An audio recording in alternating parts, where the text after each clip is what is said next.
اهلا بيكم في قناة كورة على القهوة مع محمود حافظ ومحمد عباس، ومعكم الفويس اوفر اسراء حمدي. النهاردة هنتكلم عن القمة 129 في الدوري المصري بين الاهلي والزمالك. يلتقي النادي الاهلي مع جريمه التقليدي نادي الزمالك في قمة الجولة ال15 من الدوري المصري دوري نايل يوم السبت 22 فبراير 2025 في تمام الساعة 7 مساء على ملعب استاد القاهرة الدولي. ويدخل النادي الأهلي هذه المباراة متفوقا على نادي الزمالك في ترتيب الجدول المصري بفارق 5 نقاط، حيث أن رصيد النادي الأهلي 32 نقطة ونادي الزمالك 27 نقطة. وفيما يلي مشوار الفريقين في الدوري قبل لقائهما في القمة 129. بالنسبة للأهلي لعب 14 مباراة، فاز في 9، اتعادل في 5، وفي خلال ال 14 مباراة ما خسرش ولا مباراة. بالنسبة للأهداف أحرز 26 هدف واستقبلت شباكه 8 أهداف. أما بالنسبة للزمالك لعب 14 مباراة، فاز في 8، اتعادل في 3 وخسر 3، وفي خلال 14 مباراة أحرز 25 هدف واستقبلت شباكه 14 هدف. وطبعا النادي الأهلي صاحب أقوى خط هجوم برصيد 26 هدف. أيضا النادي الأهلي صاحب تاني أقوى خط دفاع، حيث استقبلت شباك حراسه 8 أهداف. بالنسبة لهدافين الأهلي حتى الآن إمام عاشور سجل 9 أهداف، وهو بكده هداف المارد الأحمر حتى الجولة ال14.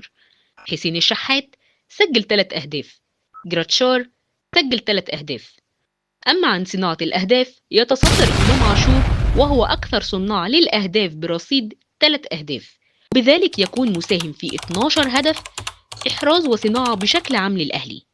أما عن هجوم نادي الزمالك فهو صاحب تاني أقوى خط هجوم بالتساوي مع بيراميدز برصيد 25 هدف، ونادي الزمالك صاحب ثالث أقوى خط دفاع، حيث استقبلت شباك حراسه 14 هدف. أما عن هداف القلعة البيضاء يتصدرهم ناصر منسي برصيد 6 أهداف، يليه مصطفى شلبي 3 أهداف، وأيضا أحمد سيد زيزو 3 أهداف. أما عن صناع الأهداف عمر جابر أكتر صناع للأهداف برصيد 3 أسيست. وعشان المباراة دي في الدوري المصري هنتكلم عن تاريخ مواجهات الفريقين، حيث تقابل الفريقين في 128 مباراة من قبل. فاز الأهلي ب 49 مباراة، بينما فاز الزمالك ب 28 مباراة، وحسمت نتيجة التعادل بين الفريقين في 50 مباراة. وفي نهاية التقرير نتمنى أن المباراة تخرج بالشكل الذي يليق بأكبر ناديين في إفريقيا والشرق الأوسط، وأن الجمهور الأهلي وجمهور الزمالك يكونوا مبسوطين، وساعتها هنقول للفايز ألف مليون مبروك، وهنقول للخاسر هارد لك.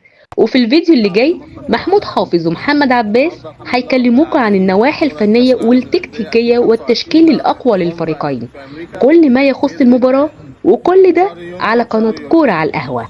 ما تنسوش الاشتراك واللايك والشير.